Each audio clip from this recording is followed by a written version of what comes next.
Assalamualaikum warahmatullahi wabarakatuh. Perkenalkan, nama saya Bunga Saldana Amelia dan rekan saya Yopi.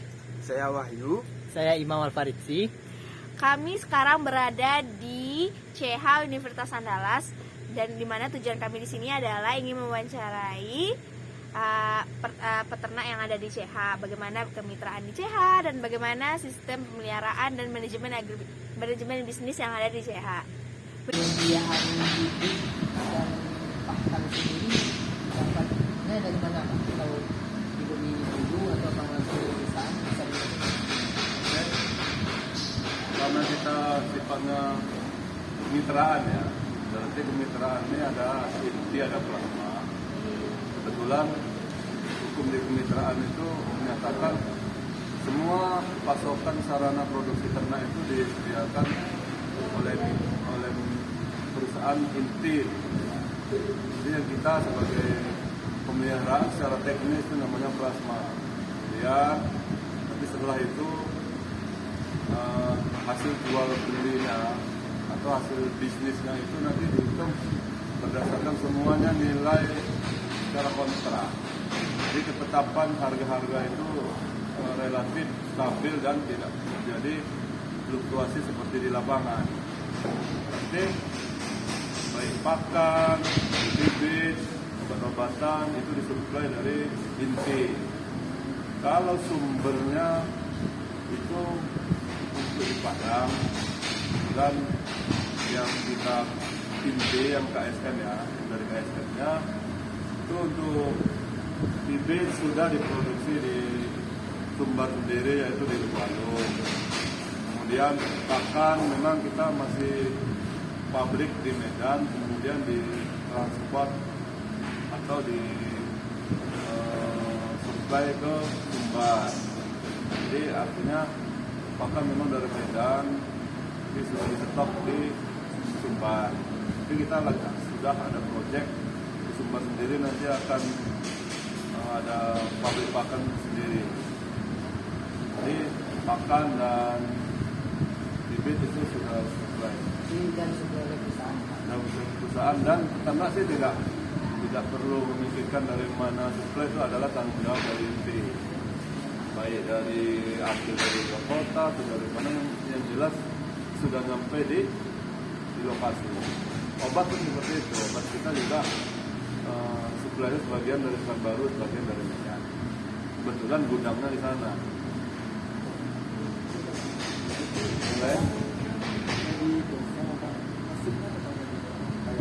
Kita sekarang lagi persiapan, planningnya itu Rabu dini hari atau Selasa malam. Rabu lah, terhitung Rabu. Sekarang kan hari Senin nih, mungkin Rabu itu sudah bikin lagi.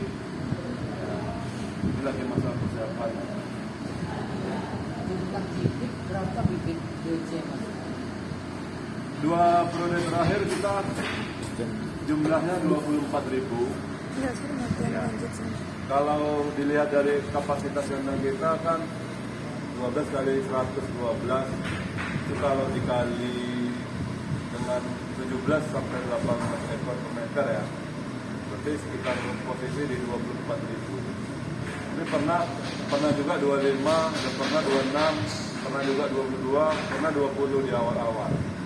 Dari awal kita 20 coba, ternyata masih belum lapang, kemudian naik ke 22 pernah. Tapi yang paling sering adalah 24 dulu. Itu kalau dihitung per meternya 18 ekor, 17 sampai 18. Sekarang sudah, ini mau masuk periode yang ke-23. Kalau dari saya itu sebenarnya terkait tahapan panen itu Pak. Untuk satu periode itu kan saya lihat tidak hanya sekali panen, tapi ada sekitar 2-3 sampai 4 kali panen Pak.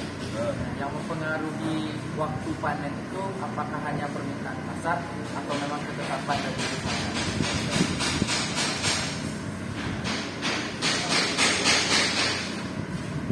Kalau terkait panen sebenarnya kita lebih cenderung adalah menentukan nilai performa. Sebenarnya panen itu adalah ya permintaan dari kita sendiri yang sebagai produksi, itu kita setting Artinya ada beberapa tahapan itu yang mungkin kita pertimbangkan supaya yang pertama itu adalah masalah kepadatan atau masalah space atau density. Ya mungkin di awal-awal kita melakukan penjarangan atau pengurangan. Gunanya apa? Supaya dengan kepadatan yang lebih lapang lagi, harapkan ayam yang tinggal itu bisa untuk memperbaiki performanya. Jadi kemudian selain kita setting secara produksi, kita standar kita adalah EHF atau IP ya. Jadi sebenarnya kalau di umur berapapun, kalau IP sudah masuk dari target, ya kita mau panen sekaligus juga nggak ada masalah. Cuman berdasarkan beberapa pengalaman, kalau masih di ukuran kecil kan itu IP-nya belum maksimal. Jadi kita hitung belum maksimal, makanya kita penjarangan aja dulu. Setelah itu, ya di umur berapa lagi akan kita ambil. Kita lihat lagi angka IP-nya itu update setiap hari. Jadi kita setelah umur beberapa hari dari mulai paling tidak di atas seminggu sudah diupdate angka performa setiap hari. Jadi kita usahakan adalah memanen ayam di saat performa itu puncak. Jadi kalau di umur tertentu belum puncak, ya udah kita penjarangan lagi. Sisanya itu kita usahakan terus kita upayakan supaya lebih baik lagi pertumbuhan karena lebih jarang kan. Jadi bisa menutupi kalau masih naik terus grafik performanya nggak ada masalah, kita tahan sedikit lagi supaya lebih naik lagi. Tapi kalau datar aja bahkan menurun ya kita usahakan harus cepat. Selain itu memang ada pengaruh pasar, karena di pasar ini kadang dalam 1 tahun ada yang musimnya stabil, sedang-sedang, ada yang memang terlalu lancar, maksudnya stoknya kosong, hari-hari besar atau hari-hari libur seperti tahun baru, 17 Agustus, Idul Fitri kan stok itu lumayan kosong dan permintaan tinggi. Itu ada pengaruh juga. Kemudian setelah itu ada juga yang di musim-musim dalam setahun itu yang nggak lesu permintaan. Ya contohnya mungkin setelah Idul Adha atau di bulan-bulan orang masuk sekolah bersamaan ya. Memang terjadi agak penurunan sedikit permintaan. Itu ada mempengaruhi sih. Fungsi dari panen yang bertahap tadi biar untuk lapangan space dan juga nantinya Benar. bisa lebih banyak. Lagian pun kita kalau kita paksa 24.000 kita panen 1 malam, kita juga secara power tenaga, manpower kita, ya, sanggupan kita juga nggak sanggup. Ya rata-rata 1 malam itu di maksimal 5.000 sampai di 7.000 maksimal lah. Itu idealnya. Tapi kalau dalam 1 malam sampai di atas 10.000 itu sampai pagi gitu. Akhirnya sudahlah kita kecapean, kemudian ayam juga nggak bagus karena terlalu lama dia menunggu untuk mati lampu. Kalau panennya kita mati lampu kan.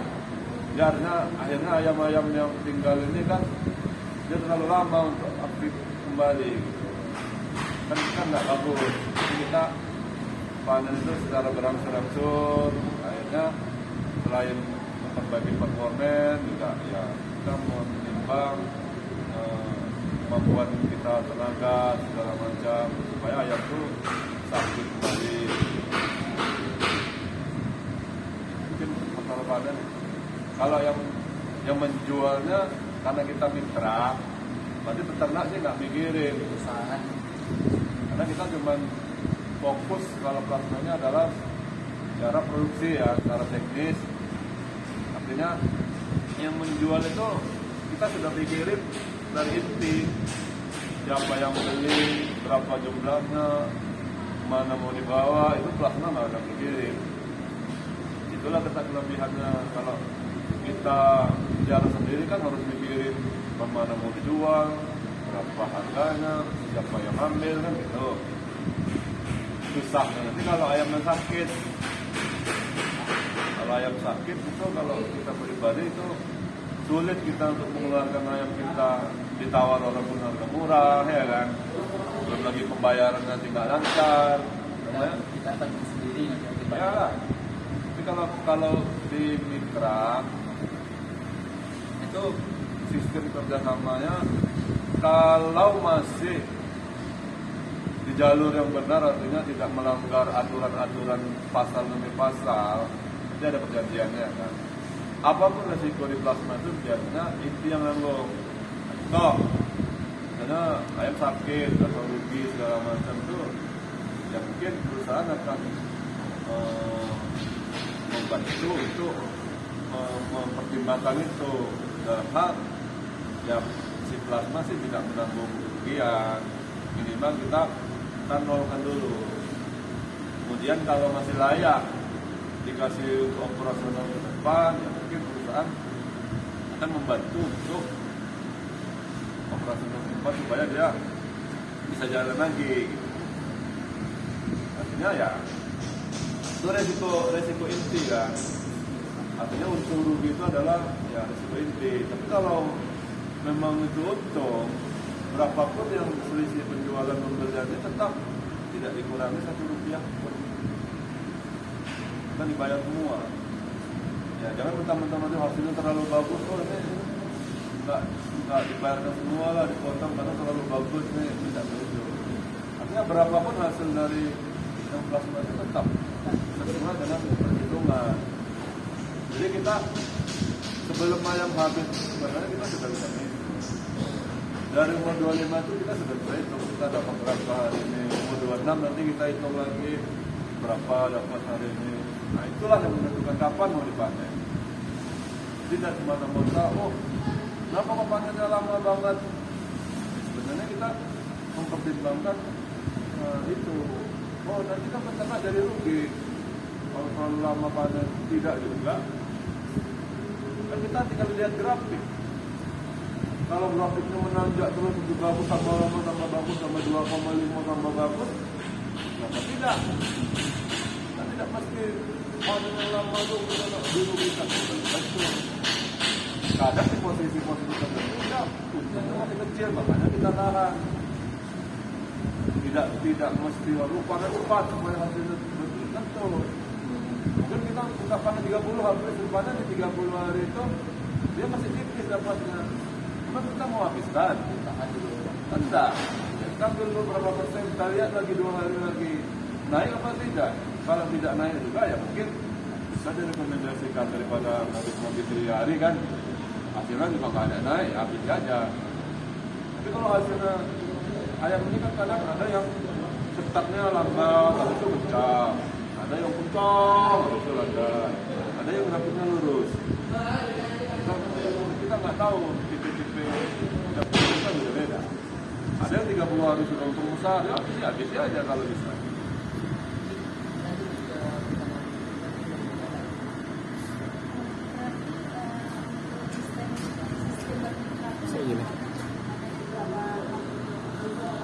Ya sebenarnya untung rugi bisnis itu semuanya sama. Mau kita ikut kemitraan, mau kita mandiri, itu untung dan rugi itu kita nggak bisa dihitung. Itu adalah berdasarkan kondisi pasar dan kondisi ya pemeliharaan di saat itu. Cuman kelebihan dari kita ikut mitra ini kan yang pertama, semua harga itu relatif tetap. Jadi ketika harga pasar jatuh sejatuh-jatuhnya, si peternak nggak usah mikirin harga jatuh karena sudah ditetapkan secara kontrak. Contoh misalnya harga di lapangan 12.000, kontraknya 21.000. Ya kita tetap ayam kita dibeli 21.000. Kalau kita mandiri kan berspekulasi. Di saat harganya 23 ya untung, nanti di saat harganya anjlok ya tanggung resiko kan. Karena harga pakan sama harga bibit relatif tetap juga. Artinya kelebihan dari kemitraan ini adalah kepastian secara perhitungan. Kalau rezeki sih tergantung pemeliharaan. Jadi kadang kalau bisa bagus terus setiap periode ya alhamdulillah lah. Sampai 22 kali panen kan itu dapat info lah ya. Jarang lah yang meleset gitu. Ya Kalau harga belum tentu. Kadang kita bisa IP-nya bagus, dapatnya gede, ketika harganya hancur. Perusahaan gimana? Iya. Perusahaan kan hancur gitu. Tapi kita nggak usah mikirin itu, karena kita fokus kita kan cuma pelihara doang. Iya kan? Dipelihara aja sebagus-bagusnya, harga masa digini.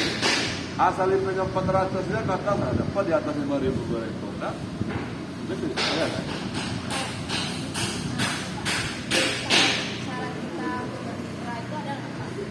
Kan banyak peternak-peternak mandiri yang belum tahu ingin bermitra tapi belum tahu cara-cara bermitra itu apa.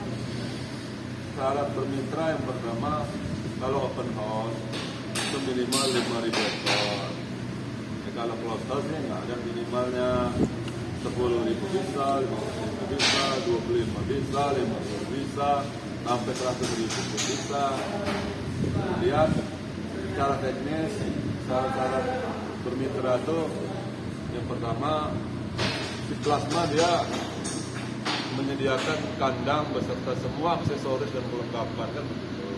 Inti mensuplai seluruh pasokan sarana ternaknya, pakan, obat, bibit dan lain-lain beserta bantuan teknis. Itulah PPL atau TS. Jadi syaratnya peternak itu harus punya kandang dulu dan lengkap beserta ya, yang dibutuhkan di kandang, jalan, air, listrik kan. Nah, kemudian kandangnya punya siapa? Dia tetap punya peternak. Kalau dia nggak bermitra lagi gimana Pak? Ya hak dia. Ya kita sistemnya kan kerjasama. Kemudian apakah harus bermitra 1 tahun, 2 tahun, 3 tahun, 4 tahun? Tidak. Dalam bermitra itu satu periode juga nggak lagi juga nggak apa-apa. Tapi kalau memang dia bisa bertahan sampai 10 tahun juga nggak ada masalah. Ada sampai 15 tahun, bahkan ada yang sampai 20 tahun. Iya. Kemudian perusahaan kemitraan ini kan tidak satu, banyak. Ada berbagai macam perusahaan. Oh Pak, saya nggak suka yang A, pindah ke B, nggak ada masalah. Asal selesai semua hitungan utang, ya pindah aja. Yang menjadikan pasar Inti, iya. Pokoknya peternak itu hanya nyampe DOC, kita persiapkan semua sampai dia mau panen selesai, hitung IP, kan? Right. Cuci kandang lagi, persiapkan lagi, termasuk lagi, pelihara lagi, panen selesai, hitung. Semua perhitungan itu adalah dibantu inti. Nggak perlu kita repot-repot, yang penting kita datang dan catatkan semua, benarkah kilonya sekian, pakanan sekian, ekonomi sekian, catat semua ya udah hitung. Kita udah bisa hitung sendiri di rumah. Begitu habis, oh saya IP saya sekian, dapat duit saya sekian, kan saya hitung, kan ada semua kan. Jadi ayam-ayam itu dibawanya untuk daerah mana, ke daerah mana, atau ke daerah lain Pak, kalau boleh tahu. Ayam ini sekarang bersama dengan beras, bersama dengan kebutuhan sembako yang lain, kelapa, ayam, beras, jagung, sembako yang lain, gula. Kita nggak tahu barang itu dari mana. Beras itu pun kita sudah nggak hafal lagi, itu beras Solo, beras Padang, beras Bayabumbu, dia sudah mobile. Jadi ayam kita ini kita jual ke toko, atau bakul, atau broker, atau customernya kita lah, customernya perusahaan inti yang sudah biasa punya ayam. Kemudian yang membawa ayam itu kemana ya mereka. Di perusahaan inti hanya sebatas jual DO, bayar, selesai, mereka bawa. Karena mereka bisa jadi pasar Padang, pasar Sumbar Deli, bisa jadi pasarnya luar Sumbar. Atau sebaliknya, suatu saat ayam Sumbar kosong masuk dari luar Sumbar, mereka juga yang ngambil, jemput Pekanbaru, jemput Medan, jemput Palembang, bawa ke Sumbar, ayam kita juga bisa ke Palembang, Pekanbaru, bisa ke Medan.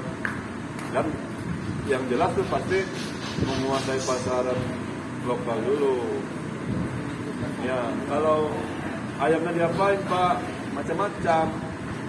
Ada yang dijual hidup di meja, ada yang memang bagian mungkin masuk ke pemotongan FPU yang kecil-kecil atau kemana. Terus sebagian ada yang memang langsung masuk ke pasar atau ke gudang bakul sendiri, malah mereka jualan secara harian kan. Jadi orang pesan segala macam semua. Jadi ayamnya berbagai macam, ada yang langsung dia dipotong langsung, ada yang mau oper ke besto, ada yang oper ke yang lain, mau makan hotel, terus itu udah pasar lagi yang bermain. Jadi kita nggak bisa pula mengintervensi ayam diambil si A langsung, oh kamu harus jual ke sana, nggak bisa, karena perusahaan tidak mencampuri sampai berjualan sampai ke bawah. Kecuali kita sudah punya rumah potong hewan, rumah potong unggas sendiri, jadi kita potong. Kebetulan di Sumbar kan sudah ada tuh di Padang beberapa rumah potong, kayak punya dinas Kota Padang, kayak punya bakul-bakul kita, sebagian mereka sudah punya rumah potong ini, kapasitas berapa ratus ekor atau 1.000 ekor, 2.000. Dan mereka punya pasar-pasar ayam beku, ada pasarnya ke hotel, ada pasarnya ke kafe, ke restoran, macam-macam lah, resto ya kan. Jadi kalau sudah masuk pasar itu sudah hukum pasar aja ya. Ini tertarik juga sih Pak, ini kameramen ini emang tenaga kerjanya atau ada? Kita standar satu lantai 25.000 itu 2 orang plus 1 mekanik, kita bertiga. Jadi yang rame-rame ini ada anak magang dari universitas lain, ada yang dari universitas anggaran sendiri, ada kebetulan ini dari SMK Trinity, ada yang dari Politeknik Payakumbuh, dan ada 2 orang itu yang mewakili dari peternak kita yang mau dijadikan kepala kandang. Mereka training di sini, namanya cicing pang. Semua bisa untuk belajar, baik mahasiswa yang dari luar sendiri, di luar UNAN juga monggo, anak SMK pun oke, peternak yang mau belajar untuk manajemen oke, atau lulusan sarjana yang baru lulus mereka mau belajar untuk pengalaman oke. Malah kabarnya kita mau buka kan yang kampus Merdeka Belajar kan, dan satu MBKM 1 semester ya mungkin di sini ada. Jadi kalau melimpah di sini nanti kita oper ke kandang-kandang pir kita yang luas-luas yang lain sudah banyak. Sumbar sekarang sudah lebih 1 juta kapasitasnya yang istilahnya yang tergabung dalam KSM ya, mitranya KSM aja baru nih, belum yang Japan lagi banyak. Jadi kalau melimpah nanti yang program MBKM itu, jadi kita oper ke peternak mitra, dia mau pilih yang mana, closed atau open house, silakan. Sebagian mungkin saya open house Pak, kita carikan nanti open house. Mau sekitaran Padang atau di luar Padang boleh. Kan kita sudah punya 5 cabang, Padang, Pariaman, Pasaman, Payakumbuh, Solok, dan Mas Raya. Solok Selatan pun sudah punya. Ini maunya di mana? Solok Selatan boleh, berangkat Solok Selatan. Saya mau Payakumbuh Pak, Payakumbuh, pilih aja kandang yang mau. Hebat, kita kan sama semua. Saya mau close house, sekitaran Padang aja, kita carikan yang sekitaran Padang. Dari Pariaman aja Pak, atau pesisir aja Pak. Dari pesisir. Sebagai orang yang dapat ilmu kita juga membantu. Ya tentu namanya dimanapun kerjasama kan ya saling tentu ada efek. Yang belajar dia dapat ilmu, yang kita pun ya sama-sama lah. Semua kerjasama itu prinsipnya, kemitraan ini pun prinsipnya adalah kerjasama yang saling menguntungkan. Targetnya, hasilnya nanti gimana itu kan namanya usaha. Kalau ada yang rugi, yang sakit, ya itu tadi. Ya mungkin juga perusahaan nggak untung, ya karena juga nggak dapat duit, tapi kan jadi dinolkan, dia nggak menanggung kerugian. Ya, kalau dia mandiri, kan kalau ayamnya mati separuh, tanggung mas sendiri. Yang paling parah itu Sudahlah ayam banyak mati, separuh harga murah pula. Itu 2 kali anjloknya itu. Biasa tuh pengalaman 3 kali untung yang lalu-lalu, kalau sekali aja yang parah itu besar-besar semua tuh. Dijual semua, itu pengalaman. Makanya di Mandiri ini kalau di zaman-zaman sekarang tuh agak ngeri-ngeri sedap, bukan karena persaingan di monopoli, bukan. Memang sekarang efisiensi itu memang harus, karena semua harga pakan semuanya kan mahal. Jadi kalau kita nggak bisa bersaing sebagai sarjana peternakan, kan ada wacana begini kita dijadikan sebagai pekerja saja, sebagai ini, bukan. Mentoh kenyataannya, kalaupun kita gabungkan semua ahli pun di dalam usaha itu juga tantangannya berat, karena efisiensi kita nggak dapat. Apalagi kita bikin pakan sendiri segala macam, itu tambah kacau lah kan. Ya, artinya apa? Karena genetik yang ayam kita pelihara itu dia beli juga sama perusahaan. Kecuali kita akan bikin sendiri, yang bisa makan makanan kita ini bagus gimana caranya. Tapi kalau masih beli juga barang, habis itu kita kasih pakan sendiri, nggak masuk lah, nggak cocok ya. Sama kayak motor, mobil, kendaraan. Kalau Toyota ya suku cadangnya harus Toyota lah. Honda ya harus Honda. Kalaupun bisa kadang dikanibalkan salah satu, kan nggak semuanya. Itu kan yang alat-alat tertentu aja yang bisa dipakai selang-seling. Tapi yang paling bagus Toyota ya pakai asal Toyota. Karena itu satu paket. Kan kita nggak bisa protes. Kenapa begitu? Kita nggak bisa pakai barang saya aja.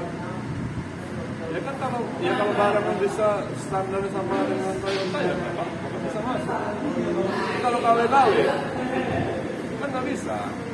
Pakai 2 bulan bisa, 2 bulan bisa ya kan. Ya makanya sama di mesin-mesin pun begitu. Ada lagi? Kalau dari yang saya lihat ya Pak ya, bisa saya ambil perumpamaannya, misalnya ini kan kita bahas kemitraan dengan Mandiri nih Pak. Ya. Nah, contohnya tuh kayak lebih ke ojek pangkalan dengan ojek online seperti sekarang Pak. Pas awal-awal ojek online itu baru-baru booming, ojek pangkalan nih heboh nih, pada heboh kok ojek online masuk ke sini gitu. Dan pada kenyataannya pada sekarang arus perkembangan globalisasi itu nggak bisa ditolak. Mau tidak mau ojek pangkalannya harus belajar bagaimana cara untuk menjadi ojek online. Nah, dibalikkan ke mitra dengan Mandiri, apakah ada maksud terselubung di sana yang secara tidak langsung mengharuskan peternak Mandiri ini cepat atau lambat nantinya mereka harus bermitra? Atau karena ketika mereka bertahan dengan keputusan untuk tetap Mandiri, maka untung rugi tanggung sendiri gitu. Sementara mitra untuk kerugian bisa kita kesampingkan gitu. Ya sebenarnya kan semua itu adalah dia jalur bisnis. Ini kalau kita kaji soal apakah pokoknya begini itu secara politis apakah itu benar atau tidak, ya sepertinya kan sekarang ini kan kita kalau mikirin sama kita yang internal saja, ada wawancara bentar. Jadi kalau kita mikirnya sekarang yang kita harus pikirkan itu adalah saingan kita yang terberat itu adalah di dunia luar, dari Thailand, dari Malaysia sendiri, Brazil, segala macam. Mereka sudah sangat efisiensi. Kita saja 1 kilo sekarang masih di angka 19-20 modalnya. Sementara Brazil itu sudah di bawah 15.000. Jadi kita kalau bergelut hanya berkutik-kutik memiliki di dalam internal kita yang kita nggak bisa keluar, sementara itu saingan luar itu yang sudah nampak itu udah jelas.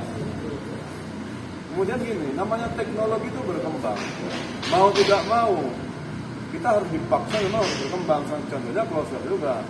Kenapa harus closer? Karena mengingat pos tadi Brazil saja sudah di bawah 15, kita closer kita di Indonesia belum bisa mengalahkan itu, apalagi open house. Kan logikanya seperti itu. Jadi sama juga. Sekarang porsinya begini aja, kita berjalan aja di jalur masing-masing. Artinya apa? Semua itu ada porsinya. Kayak ojek pangkalan tadi, mereka juga jalan seperti semua pasti ada konsumen, nggak mungkin semua suka online. Ada yang suka pangkalan, ada yang suka online, nggak apa-apa kan itu pasar. Jadi konsumen masing-masing nggak usah diganggu. Kita pun begitu juga yang open house yang berjalan ya ada. Yang sudah mau memikirkan keluarga silakan mengupgrade dirinya, baik kandang yang lama yang dia upgrade atau dia bikin baru, itu tidak dipaksa. Tapi lama-lama secara ekonomis mau dipaksa nggak dipaksa dia kita sendiri yang memikirkan. Sanggupkah kita berjalan dengan teknologi lama sementara tantangannya pak depan mata lebih berat nih. Nah, artinya secara politisasi sebenarnya tidak. Karena kalau kita cerita politisasi karena yang menciptakan kondisi seperti itu juga dari dunia luar. Ya, seperti teknologi lah, baik kampus pun sekarang semua sistem kurikulum pembelajaran semua dirubah. Kenapa kok nggak pakai cara yang lama aja? Kenapa kok kita harus mengikuti Amerika, mengikuti Eropa, mengikuti negara maju cara belajarnya? Ya memang kita harus belajar. Jadi kalau kita nggak mau berkembang ya nggak ada masalah, kan tidak dipaksa. Mahasiswa 2 tahun yang modern 2021 sekarang pun kalau dia masih mau mengikuti cara lama, oh saya nggak perlu pakai HP, itu nggak bagus itu merusak perkembangan. Saya tidak butuh laptop, saya tidak butuh aplikasi, saya tidak butuh online. Biarlah saya kuliah pakai HP aja kayak dulu lagi, pakai wireless. Biarlah saya manual aja pakai apa namanya? Diktat tahun 80-an, cari di pustaka sana mondar-mandir. Kan nggak zaman lagi. Apakah kalian bisa mengejar dengan kawan-kawan kita yang sudah online? Maksudnya begitu. Jadi perubahan teknologi itu memang itu bebas. Bang, jadi kalau yang bagi yang masih berpikir sempit ya, yang nggak ada masalah. Biar aja kita di dunia itu. Kalau memang nyaman dia di dunia lama ya nggak ada masalah. Tapi namanya bisnis, daripada kita harus ketinggalan, kenapa harus menunggu orang maju dulu baru kita mikir gitu. Prinsip semen Padang kan kita sudah berbuat sebelum orang yang lain memikirkan. Jangan orang sudah berbuat baru kita memikirkan. Jadi kalau kita mahasiswa ini harus berpikirannya maju, harus saya semen Padang. Bila perlu teknologi apa yang belum dibuat kita ciptakan. Tapi kalau pakai teori lama sudah dibuat orang malas sudah basi, baru kita baru mulai mau membuat sistem itu yang nggak ketinggalan. Contoh kayak sekarang teknologi pakar, teknologi semuanya perusahaan baik internasional dan nasional semua udah mengupgrade. Kemudian kita baru mau mengadopsi yang 10 tahun yang lalu, 5 tahun yang lalu ya ketinggalan lah. Mana terpakai pakan kita? Sama kayak kita kuliah juga begitu. Mobil juga sekarang begitu. Semua pabrikan mau upgrade semuanya. Jadi pabrikan-pabrikan yang ketinggalan yang nggak mengupgrade, nggak ada inovasinya nggak laku lah barangnya. Kenapa mereka harus marah dengan Toyota, dengan Honda yang penjualan sampai jutaan nomor 1 di Indonesia? Kenapa Toyota terlaris di Indonesia? Karena pertama teknologinya terjangkau, harga terjangkau, disukai, menarik, interiornya bagus. Yang lain-lain mungkin monoton kayak mobil tua, dalamnya nggak menarik segala macam. Ya jangan disalahkan orang yang maju lah, salahkan aja kita. Kenapa kita nggak maju? Evaluasi diri. Nah, jadi sebagai mahasiswa ini kita harus maju. Bila perlu, yang belum dibuat perusahaan kita buat. Itu baru mantap, itu baru namanya mahasiswa generasi apa nama zero apa 4.0 generasi 4.0. Gimana kita mau bersaing dengan NEA, APTA segala macam? Ya kalau pola pikirnya masih ke belakang tahun di bawah 2010 ke bawah ya nggak bisa bersaing lah. Sementara orang sekarang Indonesia aja udah konsumsi per kapitanya rendah, malah disalip sama Thailand, sama udah jauh itu, Vietnam apalagi, Malaysia, Thailand tuh apalagi jauh kita. Jadi kita harus berpikir gimana supaya konsumsi ayam itu murah. Jadi masa mikirin perusahaan harga murah biar aja, perusahaan yang ngurus itu. Yang penting kita akan produksi itu sebagus mungkin, IP-nya sebesar mungkin, jadi hasilnya sebagus mungkin. Nah, apa yang mau dipikirin kalau ikut mitra? Harga sudah ada, barang sudah terjamin, habis itu siklus ayam masuk sudah dijamin. Coba kalau beli sendiri, ada nggak dapat bibit, ada nggak dapat pakan, kapan mau masuk? Itu begitu. Apalagi nanti harganya berubah-ubah lagi, harga pasar nggak jelas, modal habis, iya kan? Ngutang nggak bisa. Jadi kita lebih fokus ke manajemen pemeliharaannya. Nah benar, kalau kita ikut mitra ini nggak usah pikir yang lain-lain, mau politis apa segala macam begini. Karena ingat ya, kita itu adalah apa yang kita pikirkan. Jadi kalau kita mikirkan yang aneh-aneh ya akan aneh lah hidupmu. Tapi kalau kita mikirnya lurus maju akan majulah hidupmu. Itu adalah diambil dari buku Dale Carnegie atau David Jesuat kalau nggak salah. Kita adalah apa yang kita pikirkan. Jadi kalau kita pikir maju, majulah orang itu. Tapi kalau kita mikirnya buntak aja negatif aja, maka hidupnya akan negatif dan selalu diselimuti oleh masalah. Karena ketakutan, curiga, ketakutan, habis itu negatif thinking segala semua yang lewat jadi jelek, semua jadi salah, jadi negatif. Ada lihat orang maju salah, ada orang lihat pinter salah, ada lihat orang berhasil salah. Kenapa kok kita nggak maju? Jadi buanglah itu. Jadi kita pikiran positif, maka jiwamu akan positif. Dari jiwa positif itulah makanya muncul kreativitas dan dia akan cerdas, ikut maju dia. Ada hambatan, ada. Semua usaha pasti ada hambatan, ada tantangan. Tapi kalau kita hadapi dengan positif dan jiwa maju itu tembus semuanya. Tapi kalau sudah nggak yakin, sudah mental sudah negatif, belum ada tantangan aja sudah mundur. Apalagi ada tantangan. Jadi itu menyangkut semua usaha. Buang-buang aja lah sifat negatif itu. Oh, sekarang kan ada ini apa namanya informasi segala macam semua dimonopoli perusahaan besar segala macam ini, apalagi broiler. Ya kita berjalan aja di apa yang kita bisa buat di luar dari yang perusahaan maju ini. Kalau kita mau melawan yang maju ya menantang matahari lah. Bukan jelas salah, maksudnya memang ya kita belum ada apa-apanya. Kemudian kita mau bersaing, kan tidak mungkin. Bagus kita cari yang lain yang bisa menyaingi teknologinya sama seperti ini. Tapi jangan di bidang yang sama lagi, mungkin karena kita nggak sanggup. Contoh, mungkin kita mengembangkan itik ke kampung ke yang bisa bersaing dengan mana atau produk-produk lokal, tapi teknologinya diadopsi dari yang maju-maju ini. Tapi kalau harus bersaing di barang yang sama itu ya sama lah. Kita bikin aja pabrik Toyota kalau bisa. Mirip-mirip lah, sedangkan Cina aja kayak. Nah, semua menyerupai dengan barang-barang asli. Tapi akhirnya kan karena kualitasnya jelek ya, pasarnya akhirnya kan anjlok, nggak jauh, nggak begitu maju.